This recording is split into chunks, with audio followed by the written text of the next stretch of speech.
Alhamdulillahi Rabbil Alamin alladhi anzala al-wahyi wa'lamu innama amwalukum wa auladukum fitnah. Ashhadu an la ilaha illallah al-qail la tulhikum amwalukum wa la auladukum an zikrillah. وَمَنْ يَفْعَلْ ذَلِكَ فَأُولَئِكَ هُمُ الْخَاسِرُونَ وَأَشْهَدُ أَنَّ مُحَمَّدًا عَبْدُهُ وَرَسُولُهُ الْمَبْعُوثُ بَشِيرًا وَنَذِيرًا وَدَاعِيًا وَسِرَاجًا مُنِيرًا لِيُخْرِجَ النَّاسَ مِنَ الظُّلُمَاتِ إِلَى النُّورِ. اللهم فصل وسلم على نبينا محمد وعلى آله وأصحابه والتابعين ومن تبعهم بإحسان إلى يوم الدين. أما بعد، فيا أصحاب المسلمين يرحمكم الله، اتقوا الله حق تقاته بطاعة أوامره واجتناب نواهيه حيثما كنتم وأينما كنتم. Tuan-tuan, sahabat-sahabat muslimin yang dirahmati Allah, berimanlah, bertakwalah kepada Allah dengan mematuhi taat akan segala perintah-perintah suruhan dan dengan meninggal akan segala perintah-perintah larangan di mana dan di waktu mana berada. Tuan-tuan, sahabat-sahabat muslimin yang dirahmati Allah, Allah mengurniakan harta kekayaan dan anak pinak kepada seseorang adalah di antara satu cubaan, sama ada dia menjadi seorang yang beriman atau tidak. Allah menyatakan dengan wahyunya, wa'lamu innama amwalukum wa auladukum fitnah. Sesungguhnya ketahuilah bahawa harta kamu dan anak-anak kamu adalah hanya sebagai cubaan, kerana didapati di antara mereka yang memiliki kekayaan harta benda ada yang beriman kepada Allah, melakukan amalan soleh dengan harta kekayaan ini, dan ada yang sebaliknya tidak beriman, melakukan kemungkaran dengan kekayaan ini. Oleh sebab itulah maka Allah mengingatkan supaya seseorang itu tidak dilalaikan oleh harta kekayaan dari mengingati Allah, mentaatinya. Seseorang yang dilalaikan, maka dia berada dalam kerugian. Allah menyatakan, la tulhikum amwalukum wala auladukum an zikrillah wa man yaf'al dzalika fa'ulaika humul khasirun. Janganlah harta-harta kamu dan anak-anak kamu melalaikan kamu dari mengingati Allah. Barang siapa yang membuat demikian, maka mereka adalah orang-orang yang rugi. Sebab itulah maka Allah menyatakan, jika sekiranya dilimpahkan seluas-luasnya rezeki kepada hamba-hambanya, maka mereka akan melampaui batas dengan melakukan kemungkaran, tidak beriman, tidak mentaati Allah, tidak mensyukurinya. Allah menyatakan, walau basatallahu rizqa li'ibadihi labaghaw fil ardi walakin yunazzilu biqadarin ma yasha innahu bi'ibadihi khabirun basir. Sebab itulah Allah murniakan rezeki apa yang dikehendakinya dengan ukuran qadar tertentu. Sebab Allah mengetahui, melihat akan hamba-hambanya. Kalau lebih sangat, dia akan melampau dengan tidak mau beriman sehingga membawa kubur, membawa mati, bermegah-megah dengan banyak harta, melalaikan kamu dari mengingati Allah hingga sampai kamu masuk kubur. Alhaakumut takasur hatta zurtumul maqabir. Tuan-tuan, sahabat-sahabat muslimin yang dirahmati Allah, Allah mengkisahkan dalam surah Al-Kahfi ayat 32 hingga 42 perihal seorang lelaki yang dilalaikan oleh harta kekayaan dari mengingati Allah. Dalam Al-Quran disebut dengan rajulain, dua lelaki. Mengikut Al-Kalbi, dua lelaki ini adik-beradik dari ahli Makkah. Seorang mukmin bernama Abdullah bin Abdul Asad bin Hilal dan seorang lagi kafir bernama Al-Asud bin Abdul Asad bin Hilal. Kisah bermula dengan Allah menyatakan, berikanlah kepada mereka, wahai Muhammad, sebuah perumpamaan. Dua orang lelaki, kami jadikan bagi seorang di antara keduanya yang kafir dua buah kebun anggur yang dikelilingi dengan pohon-pohon kurma, dan di antara dua kebun itu ada ladang, dan terpancar mata air mengalir di celah-celah pokok dua kebun itu. Dua kebun menghasilkan buahnya dengan tidak kurang sedikit pun sepanjang tahun. Lelaki ini mempunyai kekayaan besar. Dia berkata kepada abangnya yang mukmin, fakir, ketika dia bercakap-cakap dengannya, harta aku lebih banyak dari harta kamu, dan akulah semulia-mulia orang. Dia masuki kebunnya dengan angkuh, dengan menzalimi diri sendiri.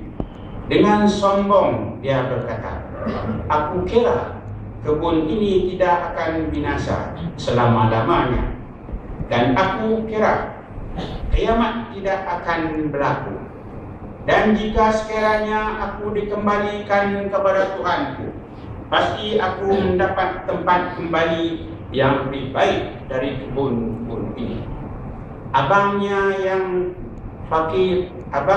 yang mukmin fakir berkata, sedang dia bercakap-cakap dengannya, apakah kamu kafir kepada Tuhan yang menciptakan kamu dari tanah, kemudian dari setitis air mani, lalu dia menjadikan kamu seorang laki-laki yang sempurna? Tapi aku percaya bahawa dialah Allah Tuhanku, dan aku tidak mempersekutukan sesuatu pun dengan Tuhanku.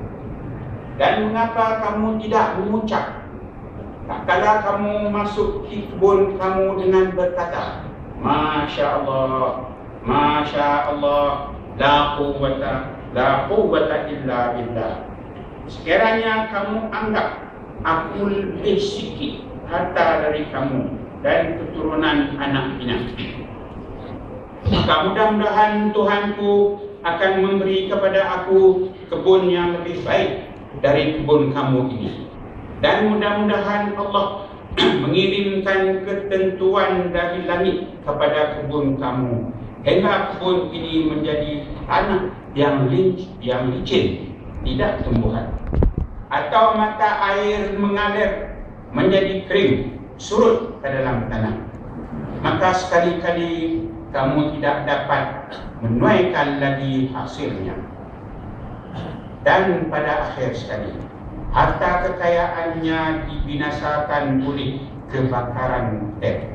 Lalu ia membalik-balikkan kedua tangannya tanda menyesal terhadap apa yang dia telah belanjakan untuk itu. Sedangkan pohon-pohon anggur roboh bersama para-paranya sekali ke bumi. Dan dia berkata, aduhai, kiranya dulu aku tidak mempersekutukan sesuatu dengan Tuhan. Tuan-tuan sahabat-sahabat muslimin yang dirahmati Allah, demikianlah kisah dalam surah Al-Kahfi menceritakan tentang seorang yang memiliki harta kekayaan yang banyak dan melalaikan dia dari mengingati Allah, melalaikan dia dari menjadi seorang yang beriman dan bertakwa. Harta kekayaannya musnah, dimusnahkan oleh api butir, dan mata air yang mengalirkan di telan bumi. Dia adalah orang yang lupa daratan, kacang lupa kulit, dan seperti kaduk naik tidur, tidak mensyukuri Allah, menjadi dia kafir. A'udzubillahi minasyaitonirrajim.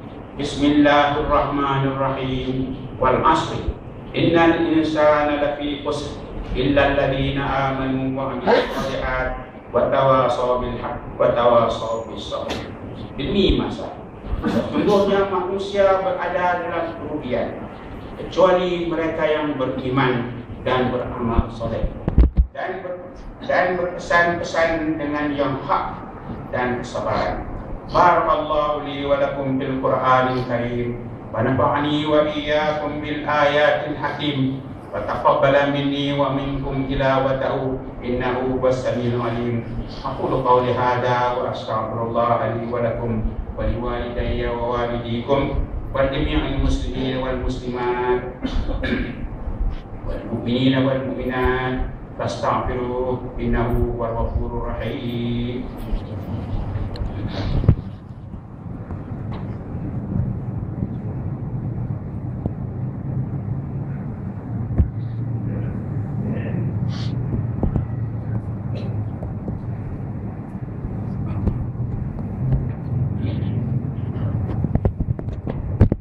Alhamdulillahilladzi anzala wahyul karim.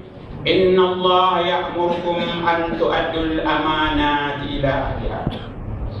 Asyhadu an la ilaha illallahul qail la takhunullaha war rasul wa takhunu amanatikum wa antum ta'lamun. Wa asyhadu anna Muhammadan Rasulullahul qail ayatul munafiq salasun idza haddatsa kadzaba wa idza ahada ghadara wa idza tumina khana. Allahumma salli wa sallim ala nabiyyina Muhammad wa ala alihi wa ashabihi wa tabi'in wa man tabi'ahum bi ihsanin ila yaumiddin. Amma ba'du. Fa ya ashabil muslimin yarhamukumullah. Ittaqullaha haqqa tuqatih bimtisali awamir wa ijtinabi nawahi haitsu ma kuntum wa aina ma kuntum. Tuan-tuan sahabat-sahabat muslimin yang dirahmati Allah sekalian, Allah memerintahkan manusia supaya mengulang balik amanah-amanah yang diamanahkan kepada yang mempunyainya, kepada Tuannya. Dan Allah memerintah supaya jangan mengkhianati Allah dan Rasul dengan melanggar perintah-perintah, dan jangan mengkhianati amanah-amanah dan janji-janji yang dipercayakan dan dipertanggungjawabkan dengan melakukan penyelewengan dan melalaikan dari mengingati Allah dan mentaatinya. Mengkhianati amanah dan janji, istilah yang digunakan pakai ialah pecah amanah. Mereka yang pecah amanah ialah mereka yang menyeleweng harta yang diamanahkan kepadanya, digunakan pakai untuk diri sendiri, adalah dipandang hina dalam masyarakat dan amat besar dosa di sisi Allah yang dikira memakan harta batil. Dia telah dilalaikan oleh harta benda yang dipertanggungjawabkan kepadanya. Dia dari mentaati Allah walaupun dia tahu yang harta itu bukan hartanya, bukan miliknya. Allah mewahyukan ini semua dengan firman-Nya, innallaha ya'murukum an tu'addul amanati ila ahliha la takhunullaha war rasul wa takhunu amanatikum wa antum ta'lamun wa la ta'kulu amwalakum bainakum bil batil. Sesungguhnya Allah memerintah kamu mengulang balik amanah kepada ahlinya, kepada yang mempunyainya. Jangan kamu mengkhianati Allah dan Rasul, dan jangan mengkhianati amanah-amanah yang dipercayakan kepada kamu dan kamu mengetahuinya. Janganlah kamu memakan harta sebahagian yang lain di antara kamu dengan jalan batil haram. Pecah amanah dikira sebagai orang munafik kerana cakap tak serupa itu. Nabi Muhammad SAW menyatakan dengan sabda baginda, ayatul munafik salasun, idza haddatha kadzaba wa idza ahada wadara wa idza tumina khana. Bila bercakap dia bohong, bila berjanji dia mengingkari janji, bila diamanahkan dia mengkhianati amanah. Tuan-tuan, sahabat-sahabat muslimin yang dirahmati Allah, berimanlah dan bertakwalah kepada Allah supaya tidak menjadi orang-orang yang dilalaikan oleh harta kekayaan dari mengingati Allah, mentaatinya, dan tidak pula menjadi orang yang mengkhianati Allah dan Rasul dan mengkhianati amanah-amanah yang dijanji dan janji-janji diamanah janjikan. Dan marilah dengan tawadhu' khusyuk memohon dan bernajat kepada Allah supaya kita berada di jalan yang benar, jalan yang diridai Allah, tidak berada di jalan yang salah, jalan yang dimurkainya. Allahumma rabbana wa rabb kulli syai', nahnu nashhadu annaka rabb wahdaka la syarika lak. Allahumma rabbuna wa rabb kulli syai', nashhadu anna Muhammadan abduka wa rasuluka wa nabiyyuka. Allahumma rabbuna wa rabb kulli syai', ij'alna mukhlishin laka fi kulli sa'atin minad dunya wal akhirah ya zal jalali wal ikram. Allahumma adim alaina al-baqa fi tariqil hidayah wal inayah wat taufiq wahfazna min ad-dhalal. Ya Allah, berterusan dan berpanjangkanlah bagi kami berada di jalan hidayah, inayah dan taufik, dan peliharalah kami dari kesesatan. Allahumma hdina siratal mustaqim, siratal ladzina an'amta 'alaihim ghairil maghdubi 'alaihim waladdallin. Ya Allah, hidayahkanlah kepada kami jalan yang lurus, jalan orang-orang yang telah Engkau kurniakan nikmat kepada mereka, bukan jalan yang salah, jalan orang-orang yang telah Engkau murkai. Allahumma ansuril muslimin fi kulli makan wa ahlikil musyrikin a'da ad-din wa a'li kalimataka ila yaumiddin. Allahumma aslih lana dinana alladhi wa 'ismatu amrina waslih lana dunyana allati fiha ma'ashina waslih lana akhirata allati ilaiha ma'adina. Allahumma ij'alil hayata ziyadatan lana fi kulli khair waj'alil mauta rahatan lana min kulli syarr. Allahumma ij'al baladana Malaysia wa sa'ir duwalil muslimin aminatan ta'ishu syu'ubuha fi amnin wa rafahiyah. Allahumma alif baina qulubil muslimin. Allahumma ighfir lil muslimin wal muslimat wal mu'minin wal mu'minat al ahya minhum wal amwat innaka samiyyun mujibud da'wat. Rabbana ighfir lana wa li ikhwanina alladhina sabaquna bil iman ولا تجعل في قلوبنا غلا للذين آمنوا ربنا إنك رؤوف رحيم ربنا آتنا في الدنيا حسنة وفي الآخرة حسنة وقنا عذاب النار ربنا هب لنا من أزواجنا وذرياتنا قرة أعين واجعلنا للمتقين إماما اللهم إنا نسألك أن تحفظ سلطاننا سلطان شريف الدين إدريس شاه ابن المرحوم سلطان صلاح الدين عبد العزيز شاه سلطان سلامور دار الإحسان اللهم أدم عونا والهداية والتوفيق والصحة والسلامة منك لولي عهد سلامور تنبوه من شاه ابن سلطان شريف الدين إدريس شاه اللهم أطل عمرهما مصلحين الرعية والبلاد وبلغ مقاصدهما بطريق الهدى والرشاد ربنا آتنا في الدنيا حسنة وفي الآخرة حسنة وقنا عذاب النار أقم الصلاة إن الصلاة تنهى عن الفحشاء والمنكر ولذكر الله أكبر والله يعلم ما تصنعون